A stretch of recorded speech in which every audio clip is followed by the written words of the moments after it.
নমস্কার। শুরু করছি প্রতিদিনকার মতো আজ সকালে কী লেখা আছে কপালে অনুষ্ঠানে প্রথমে সকলকে জানাই সুপ্রভাত, শুভেচ্ছা এবং শুভকামনা। আশা করি সবাই ভালো আছেন, সুস্থ আছেন এবং আনন্দে আছেন। প্রতিদিনকার মতো আজও দেবো দিনের পরিচিতি, সূর্য উদয়, সূর্য অস্ত, গঙ্গায় জোয়ার ভাটা, তিথি, শুভকর্ম, দিনের স্মৃতিচারণ এবং সাথে থাকবে 12টি রাশির অতি মূল্যবান এবং সংক্ষিপ্ত সামগ্রিক রাশিফল। কারোর ব্যক্তিগত জন্ম সময়, জন্ম তারিখ, জন্মস্থান নিয়ে নয়। তাই দেরি না করে শুরু করছি আজকের দিনের পরিচিতি। আজ 17ই জ্যৈষ্ঠ 1433 গুপ্তপ্রেস এবং বিশুদ্ধ সিদ্ধান্ত মতে, আর ইংরাজির 1 জুন 2026। আজ সোমবার। আজ থেকে শুরু হলো আবার একটা নতুন সপ্তাহ, কর্ম সপ্তাহ, আবার নতুন এনার্জিতে কাজে লাগা। তাই সবাইকে শুভেচ্ছা জানিয়ে শুরু করছি আজকে অনুষ্ঠান। এই প্রভাতী অনুষ্ঠানে আজকে সূর্য উদয় হয়েছে ভোর 4:56 এবং সূর্য অস্ত যাবে সন্ধ্যে 6:14। আজকে তিথি চলছে প্রতিপদ তিথি এবং এই তিথি চলবে বিকেল 3:15 পর্যন্ত গুপ্তপ্রেস মতে, আর তারপর লাগবে দ্বিতীয়া। আজকে শুভকর্ম আছে, কিন্তু আবারও বলছি জ্যৈষ্ঠ মাস মল মাস হওয়াতে সুতহিবক যোগ না থাকায় কোনো বিবাহ লগ্ন নেই। আজকে গঙ্গায় জোয়ার আসবে সকাল 10:32 এবং রাত্রি 10:37। আর ভাটা আসবে 2:34 এবং রাত্রি 2:39। আজকে সবচেয়ে বড় কথা যে আমরা একটা দিন একভাবে পালন করি। আজ সোমবারকে আমরা দেবাদিদেব মহাদেবের বার হিসেবে পালন করি এবং আমরা সেই হারে পুজো করি।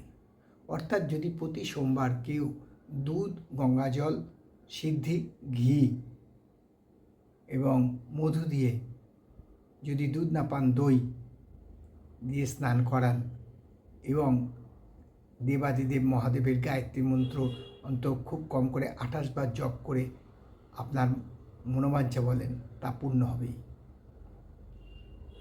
আবারও বলছি, দেবাদিদেব মহাদেবকে কৃষ্ণপক্ষের সোমবার, বিশেষ করে চতুর্দশী তিথিতে যদি আপনি দুধ, ঘি, গঙ্গাজল, সিদ্ধি, মধু দিয়ে দেবাদিদেব মহাদেবকে স্নান করান এবং বেলপাতা, আকন্দ ফুলের মালা অথবা কলকে ফুল দিয়ে পুজো করান, তাহলে আপনার যে মনোবাঞ্ছা, যার জন্য আপনি পুজোটা করলেন, তা পূর্ণ হবে। আর মহাদেবের গায়ত্রী মন্ত্র শিবপুরাণে পেয়ে যাবেন। শিবপুরাণে যদি নাও পান, আপনি যে প্রাত্যহিক যে দৈনন্দিন যে পুজো পাঠের বই আছে তাতেও দেখবেন দেবাদিদেব মহাদেবের গায়ত্রী মন্ত্র জপ। তথাপি আমি এর পরের এপিসোডে গায়ত্রী মন্ত্র জপ আপনাদের বলে দেবো দেবাদিদেব মহাদেবের। এবারে আসছি জ্যোতিষে যারা হস্তরেখা দিয়ে জ্যোতিষী প্র্যাকটিস করে তাদের জন্য সবচেয়ে বড় কথা যে আপনি একটা লোকের ভবিষ্যৎ কি দেখে, কার উপর নির্ভর করে ভবিষ্যৎ কেমন যাবে, লোকটাকে কিভাবে বলবেন। প্রথম কথা হচ্ছে হাতের রং দেখতে হবে, হাতের আকার দেখতে হবে এবং যে ক্ষেত্রগুলো আছে, বৃহস্পতি ক্ষেত্র, বুধের ক্ষেত্র, শনির ক্ষেত্র, মঙ্গলের ক্ষেত্র, রাহুর ক্ষেত্র, কেতুর ক্ষেত্র, চন্দ্রের ক্ষেত্র, শুক্রের ক্ষেত্র, এই ক্ষেত্রগুলো কত সুন্দর নিটোল আছে তা দেখতে হবে, কতটা বসা আছে তা দেখতে হবে, দেখে বিচার করতে হবে। অনেকেই আসে দেখবেন আপনার কাছে জানতে যে হাত দেখে বলুন তো আমার আয়ু আর কতদিন। সেই ক্ষেত্রে আপনি কি করে তার একটা আনুমানিক আয়ু বলতে পারবেন। যদি দেখেন আয়ুরেখার ওপর বিভিন্নভাবে টুকরো টুকরো করা আছে আয়ুরেখা, তাহলে সেই অনুযায়ী আপনাকে হিসেব করে বলতে হবে যে আয়ুরেখায় তার আয়ু কত।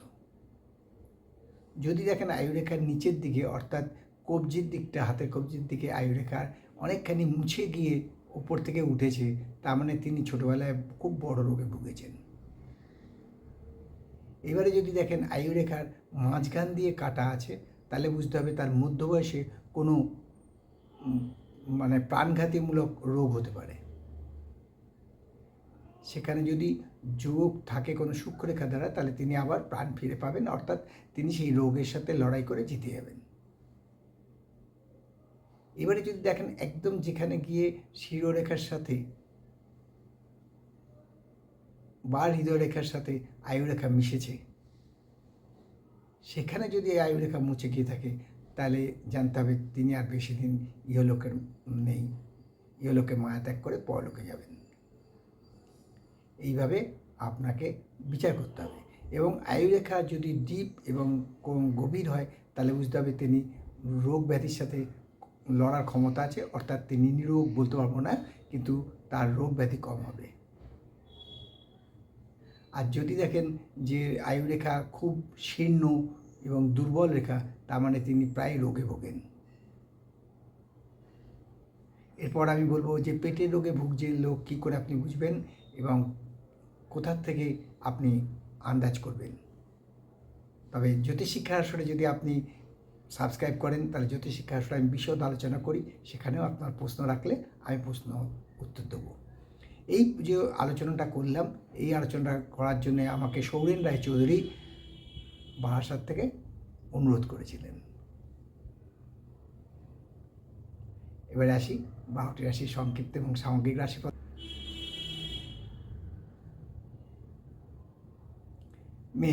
মেষ রাশি জাতকদের বলবো আজকে কিন্তু রোগ ভোগ হতে পারে, খুব সাবধান। শরীর খুব একটা ভালো যাবে বলে মনে হয় না, তবে আয়ের কোনো পরিবর্তন হবে না। আর বৃষ রাশি জাতকদের বলবো আজকে যারা রাজনীতির সাথে যুক্ত আছেন তারা খুব সাবধান, তাহলে আজকে রাজনৈতিক অস্থিরতা বৃদ্ধি পাবে, মানসিক উদ্বিগ্ন বৃদ্ধি পাবে, শরীর ও স্বাস্থ্য খুব একটা ভালো যাবে না, তবে আয়ের কোনো পরিবর্তন হবে না।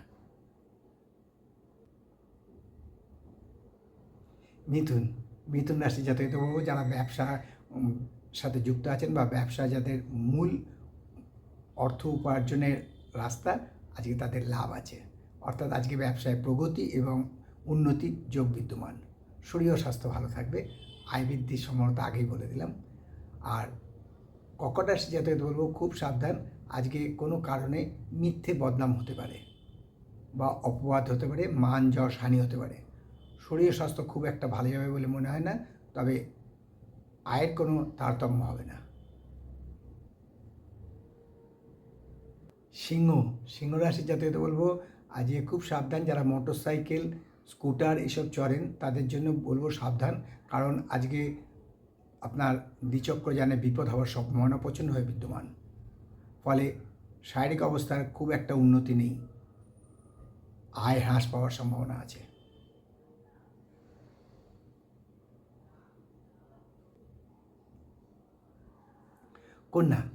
কন্যা রাশি জাতকদের বলবো আজকে খুব শুভ দিন, আজকে মান যশ বৃদ্ধি পাবে, অর্থপ্রাপ্তির যোগ বিদ্যমান, অর্থাৎ আপনি যদি কারো কাছ থেকে কাউকে লোন দিয়ে থাকতেন সেই লোন পাওনা আদায় হবে, এছাড়াও অর্থপ্রাপ্তির যোগ বিদ্যমান।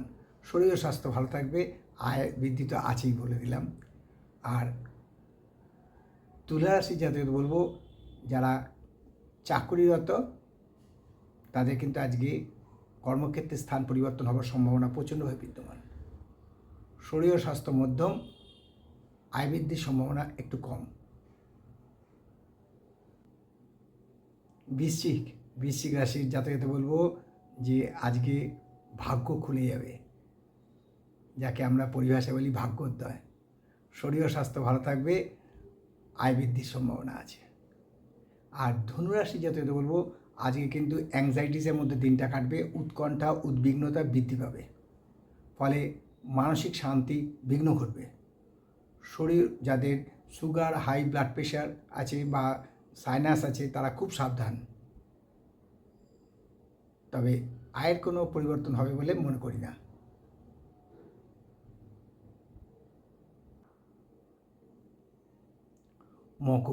মকর রাশি জাতকদের বলবো আজকে পাওনা আদায় করতে পারবেন। অর্থাৎ আপনি যাকে টাকা ধার দিয়েছেন পাচ্ছেন না, তার কাছ থেকে আপনি টাকা ফেরত পাবেন।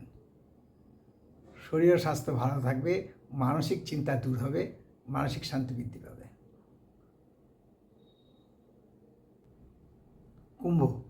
কুম্ভ রাশির জাতকদের বলবো, আজকে আমরা যাকে ইংরেজিতে বলি এক্সগ্রেশিয়া বা অনুদান লাভ হতে পারে।